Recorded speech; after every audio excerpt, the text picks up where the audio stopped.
Okay. All right, let's begin. All right, what made you and your friends want to start building like projects and start crafting? Like, what got you guys into that before the show even started? So Jimmy was basically a lifelong maker. Ever since he was a kid, he just kind of built stuff with his dad, and then he never really had a full-time job like a traditional one.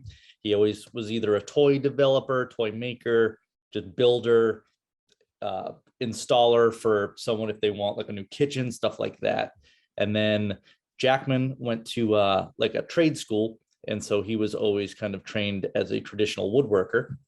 And me, Derek, and Pat were a little bit more casual as far as our kind of background goes. I think that all of them, Pat was his family, his grandfather was a woodworker and kind of learned the trade that way. And Derek was also kind of just being a blue collar worker, always using his hands and being able to just kind of develop his skills that way.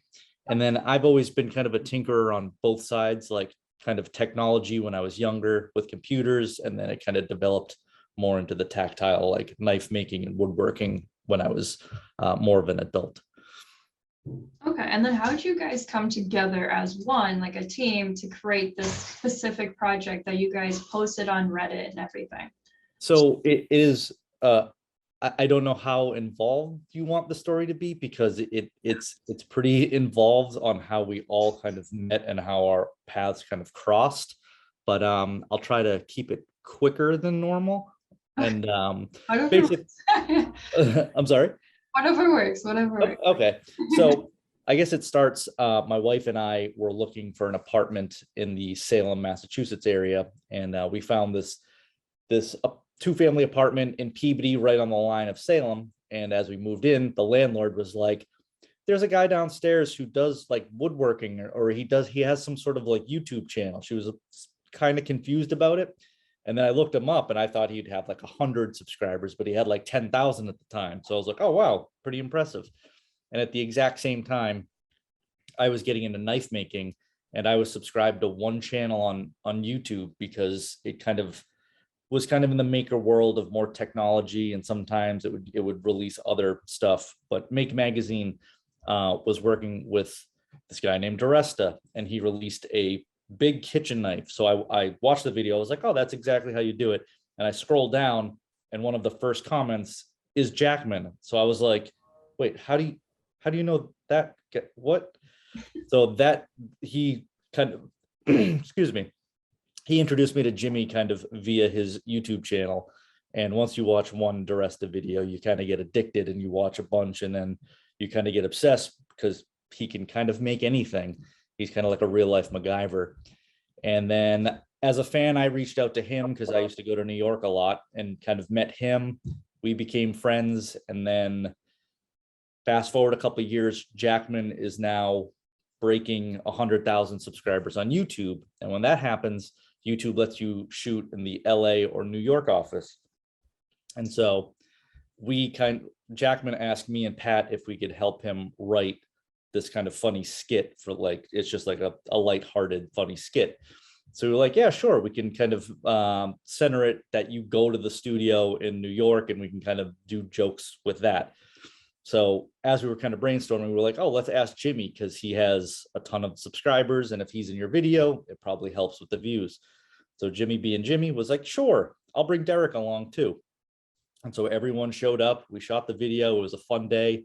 And then without really kind of thinking about it, we took a group photo in this big Adirondack chair that Jackman builds in the video. And we took it. And it was just kind of a nice group shot. Jackman, a week later, uploads it to Reddit, and some producer from LA gets in contact with them within a couple days and was like, who are these guys and what do they do? And would you guys be interested in developing a TV show? And then that's kind of 1 in a million shot that we got discovered that way. Yeah, why did you and your friends agree to the show? I mean, it was kind of a thing with Jimmy. He's been involved in many shows before this. He's on the other show, Making It, with Nick Offerman and Amy Poehler, and he had a couple other shows that he did with his brother 10-15 years ago. And so he's always kind of had his foot in the TV world, but he kind of had a couple bad experiences. So he kind of refocused it on the YouTube world when you can kind of have full control. And it was just the type of deal. We took the group photo and we all kind of went like, yeah, let's just see what comes of it. Let's see that this might be a fun project. And then as like, because of the pandemic and everything, like it took over 3 years for the picture to be discovered, to developing a show, to getting delayed with the pandemic, and then finally actually getting it done. But through that, we had a couple directors come in and drop out, and then the cast changed a little bit, and then the idea just kept evolving, and then it just ended up as Making Fun. Okay. So what does like a typical day, like, so when you go to like shoot this like show, right? What does that typical day look like for that show? Like when you're filming it? So we would get kind of a rough outline of the day's shooting schedule like the night before. So we would all show up around like 9 o'clock on set, and then we would kind of like break down and be like, all right, today we're just talking with the kids. And so they set up this big screen and they give you earpieces, and then we're in direct connection with the director, and then we can also hear the kids on the screen. And so for basically a day, we talk to a bunch of kids. We kind of know roughly what we're going to be making, like we because we need to have the materials there, and through TV magic it seems a lot more impromptu than it actually is, but we know what we're building beforehand. But we still have to interact with the kids and listen to their pitches, and then kind of wait for the last kid to kind of pitch it, and we'll make that one. So that takes about 3/4 of a day. And then after that, it's getting all the shots of us getting the material. And then after that, we used to have about 4 to 5 days of build time, where it was just like, all right, A team, you shoot here, and then stop. And then now B team, you build. Okay, stop. And now we have to shoot dialogue here, but you guys can't work. So it was let's go, stop, go, stop, go, stop. And it was a little hard to get your kind of momentum going when you're building something and you have to stop with like your power tools and wait for someone to tell a fart joke on the other side of the building and stuff like that. But it was long days. It was like 11-hour days. We did it 5 days a week. And then we found that if we worked on Saturdays, the builds were a lot better in the long run. So it switched to working 6 days a week. Okay. So they kind of break that down into like one episode, right? Or that 6 day duration, they break it down into like. Yeah, it's never really made clear on the show how long we have to build it. We always just kind of kept it open in general, but it was roughly 5 to 6 days. And then the last day was the reveal day. So it would be like Jimmy talking to the kids outside, and me and Pat baking out in front of the 2 giant doors, because we were just getting cooked by the sun for 6 hours at a time. And then we would move to the actual testing of the stuff we built. So that was a whole day process. Okay. And then also too, what was your like initial reaction? So when that producer messaged you and your friends, like what was the media reaction between all of you before this got started? I think it's weirdly, I think each one of us had our own reaction, because we do span a couple generations. Jimmy or Derek, I forget who's actually older, and then it's me and Pat, and then Jackman. So we have about 10 to 12 years difference. It might be a little even older than that. But I think Derek was super excited because he didn't really work in TV at all. Jimmy was kind of like, yeah, I'll do it. We'll see what happens. Pat was excited. I mean, he was just he lives in Canada, so like he was remotely excited. And then Jackman was just kind of a little bit more like, well, I have my YouTube channel. I'll do TV, but I really enjoy doing the YouTube stuff because it's my full creativity. No one tells me what to do, stuff like that. And I'm kind of in between all of that. Like, it's exciting, like, oh, it's TV. Because initially we were going to go on, we shot a pilot for Discovery, and they passed on us. And then we were like, oh man, Discovery, that was like Monster Garage used to be one of my favorite shows, and Mythbusters and all those kind of legendary early 2000 shows. And then we heard Netflix, and then it was like, wait, Netflix is, that's so much better than Discovery as far as like users and daily views. So then we all got excited, like, oh yeah, that's actually the best spot to be. So Okay. And then does Jackman still do his YouTube channel by any chance? oh yeah, Jackman and Jimmy are the two kind of official full-time YouTubers. So like Jackman just released this giant Pez dispenser that dispenses like boxes of shoes for a company that he's sponsored by called Super Shoes, and it's this giant, ridiculous Pez dispenser. But yeah, he does YouTube and Instagram. I mean, we all do, but Jimmy and Jackman are the two like full-time YouTubers. All right. What materials do you guys specifically use? Like, what do you usually use when you're building any kind of object?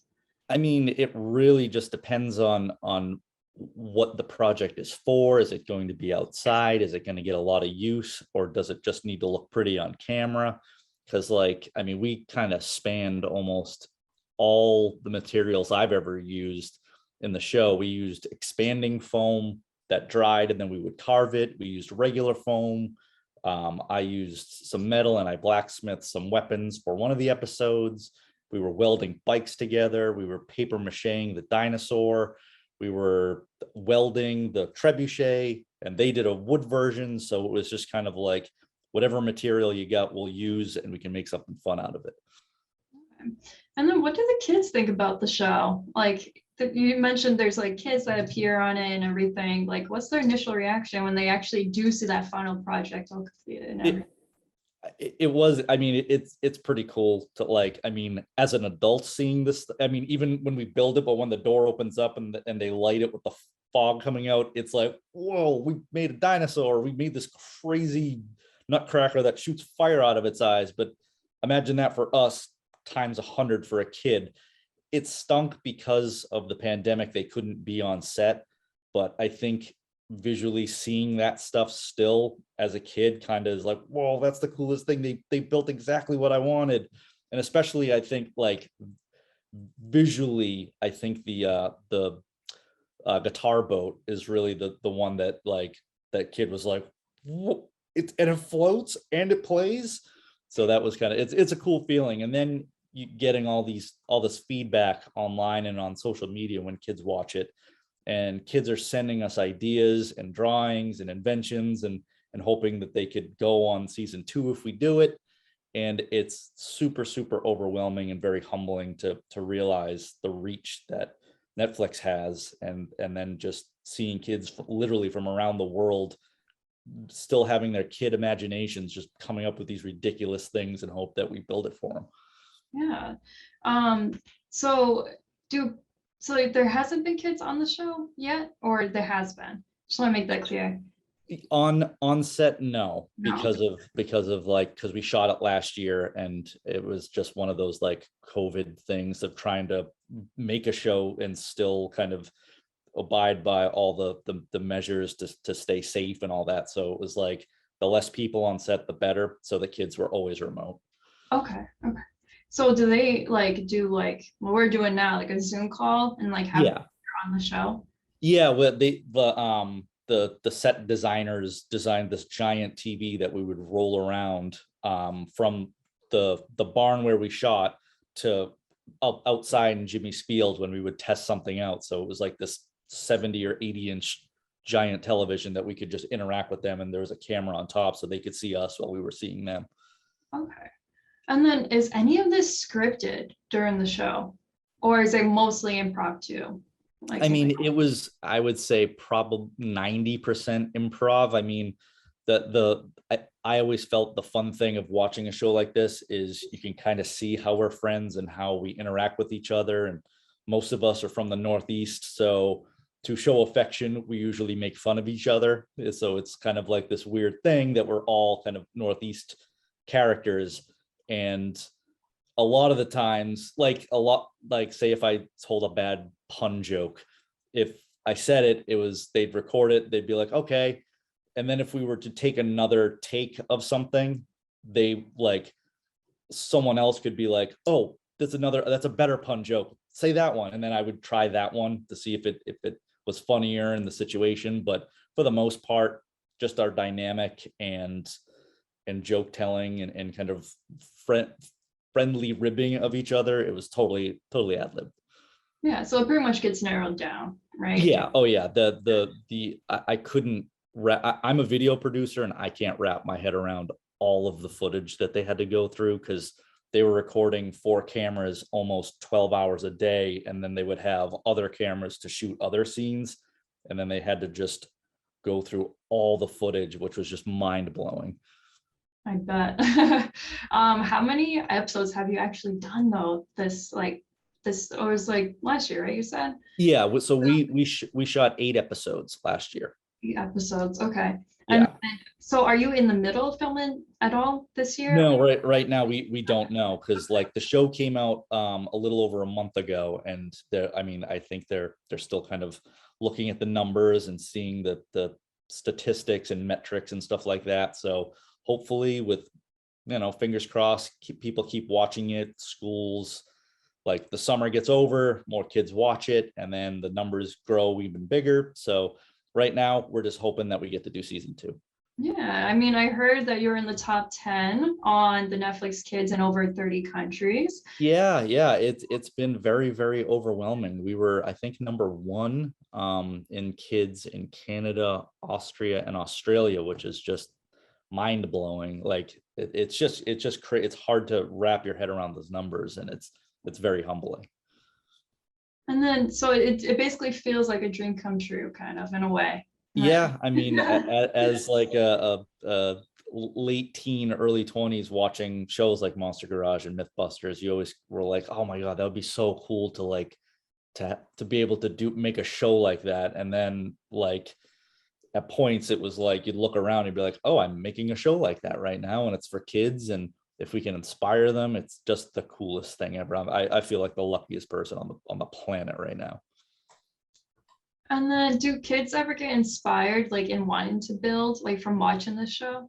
Yeah, I mean, with that's one of the coolest things with social media, because we're literally a message away. So like kids or adults are sending us pictures of kids building stuff as they're watching the show. And I've got messages of just kids being like, hi Graz, I watched the blah blah blah episode and I built this for you. And they built a little like slingshot or like a trebuchet, and it's just, again, it's very humbling, and all these really nice messages that adults and kids are sending. Like yesterday, a family emailed me around dinner time and was like, hey, are you going to be at the shop in Salem? And I was like, I'm headed there right now.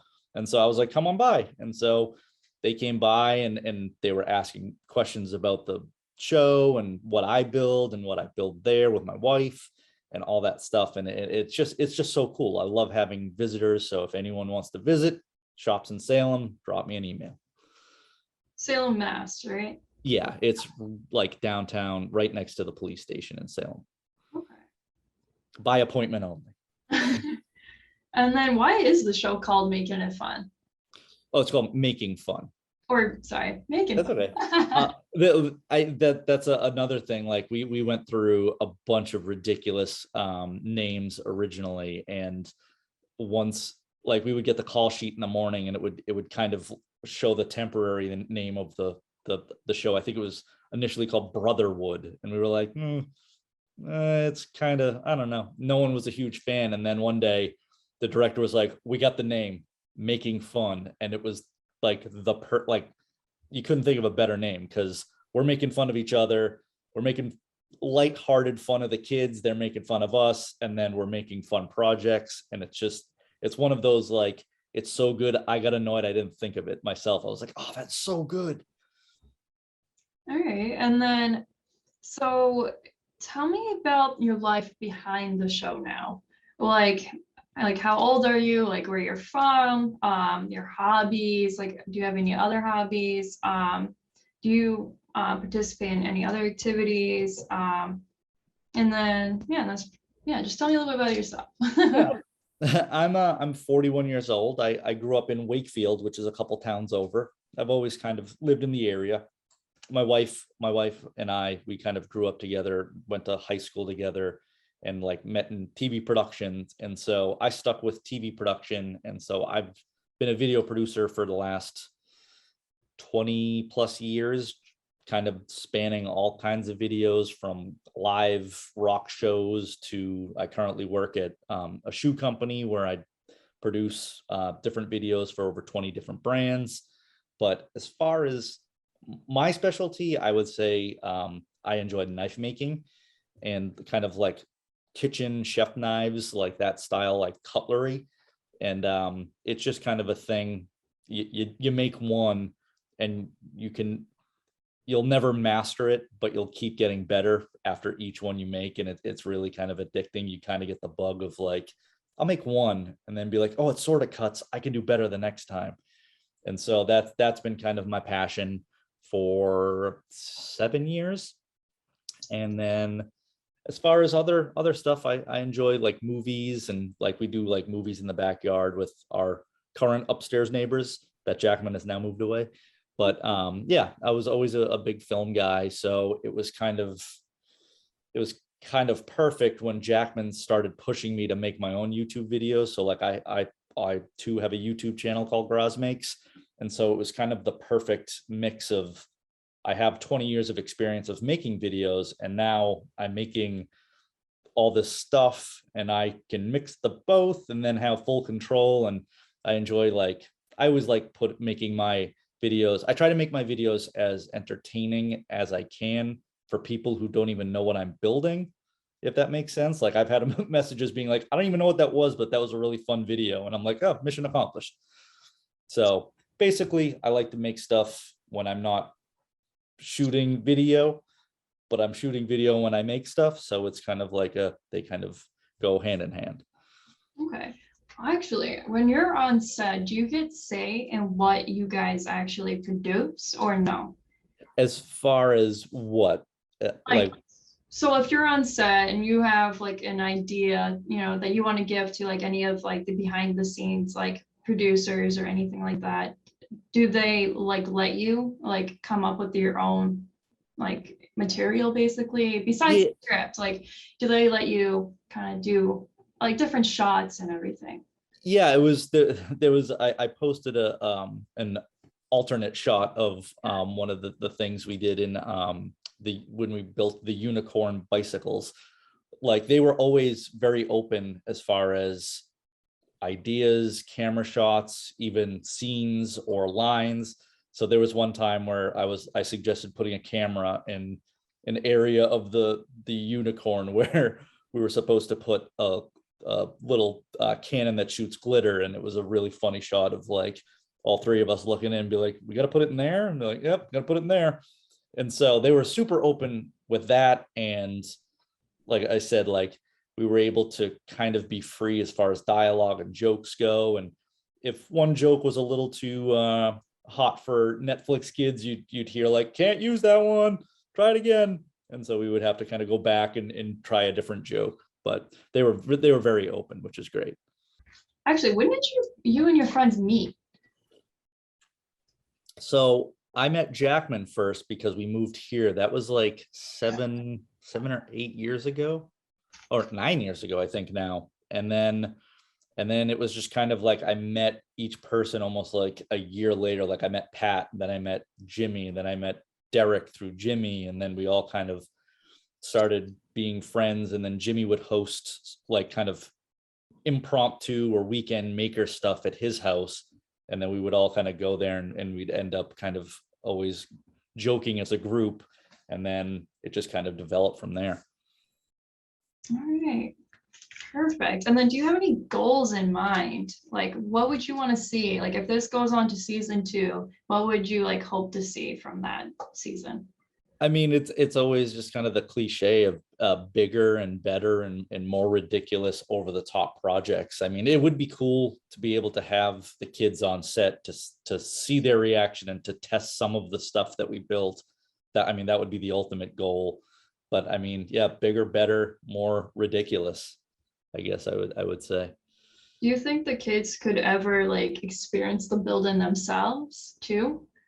I mean, Process or no? that's like a fine line, because a lot of the times the tools are dangerous to use, and I mean, we try to be as safe as possible, and especially if kids are there, we would want to keep them as safe as possible. So it's with insurance, and you just don't want to risk like a young person getting injured for some reason with a dangerous tool. But it would be cool to have them maybe like from afar ask us questions about how we use tools and how we should make it safe and all that stuff. Okay. Okay, perfect. And actually, if your younger self were to watch this show today, what do you think he would say? I mean, that that was always, that would kind of keep playing in my mind as I was kind of soaking in the moments of shooting, where it was like, this probably would have, I know I'm biased obviously, but this probably would have been one of my favorite shows, because it's educational, it's entertaining, and the jokes and the production are absolutely top notch. And I've really never seen a show like this. I've always liked, when I was a kid, I liked Beakman's World and Mr. Wizard and Monster Garage and Mythbusters, and it kind of crushes all of that together in this like very concentrated, over the top, like really fast paced show. And it like I said, it's kind of a dream come true to be able to be part of this production. And then do you think season two would run about the same episodes, roughly? Yeah, I mean, that's something, I mean, what, like, I have no idea. And like maybe more, maybe less. I would love to do more, obviously. So fingers crossed that we're able to do as many as we can. Another thing, that completes the end of our interview. Thank Awesome. you so much for your time. Thank you for reaching out and getting back to me. I really appreciate it.